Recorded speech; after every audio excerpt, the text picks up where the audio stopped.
Ladies and gentlemen, years ago I saw churches that would handle these snakes during service. And over the years, you would hear about people getting bit and dying.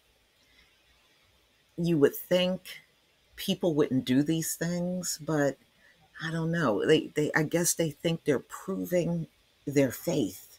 I don't believe you have to handle a deadly reptile to prove your faith. That just seems kind of outlandish. But let's get into the story. Churchgoer bitten by snake during service dies after refusing medical treatment. This man's name was John David Brock, 60 years old. A man has died after being bitten by a snake during a church service and refusing to be seen by doctors. Worshipper John David Brock was injured while handling a snake at service in Jensen, Kentucky, when the reptile sunk his teeth into his arm. The Bell County Sheriff's Office said the 60-year-old decided not to seek medical treatment after being given a nasty bite at a small town Mossy Simpson Pentecostal church. Instead of going on to his brother's home where he died from his injuries. Hey, he didn't want to go. Technically, he's a grown man and he can make his own decisions.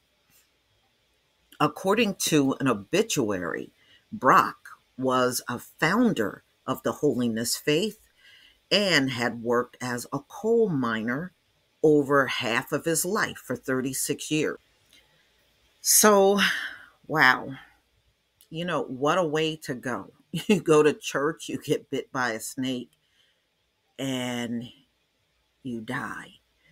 Well, they said quite a few of these churches in southern Appalachia states, they do this practice and have been doing it for a few decades now.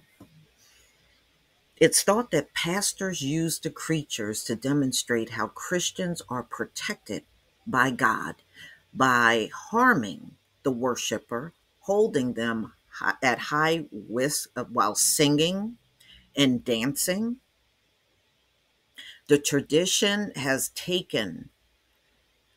been taken from a passage in the Gospel of Mark, which claims the followers of faith can pick up serpents without fear of injury.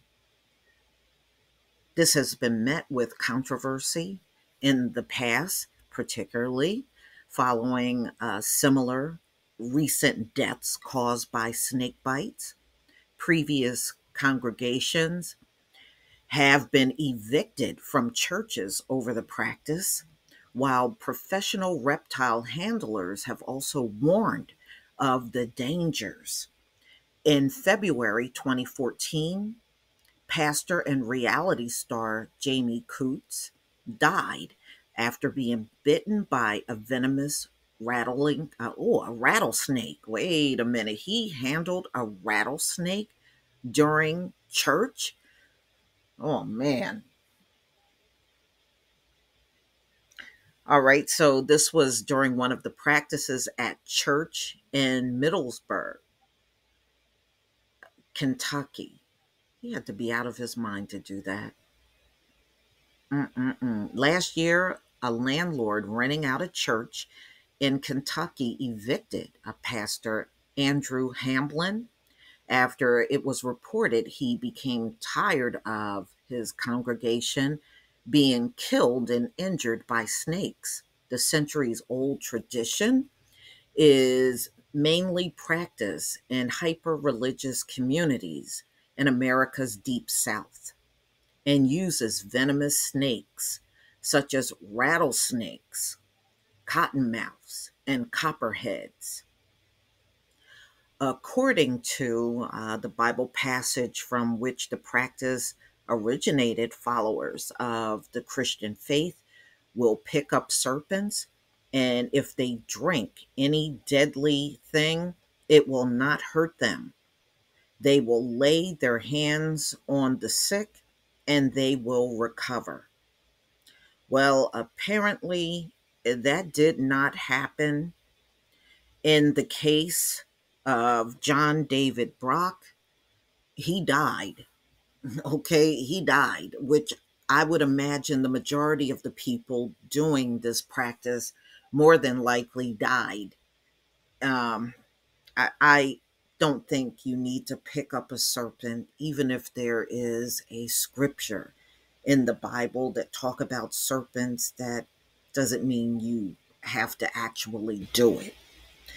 And look, it talks about animal sacrifice. How many of us are going in the backyard with a sheep and sacrificing? We're not doing those things. At least the average Hebrew among us are not doing these things, and we're not doing those practices. So I think they have taken this thing to a bit extreme.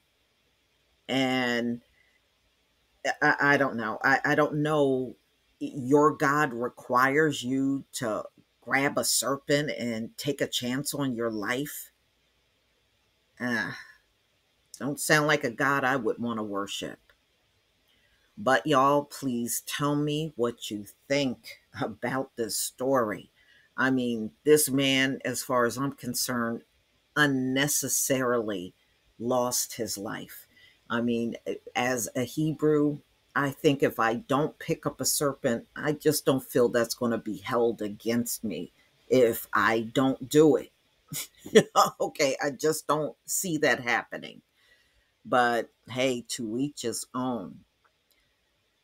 Please leave your comment and subscribe. Don't forget to hit on the notification bell, and I'll see you on the next video.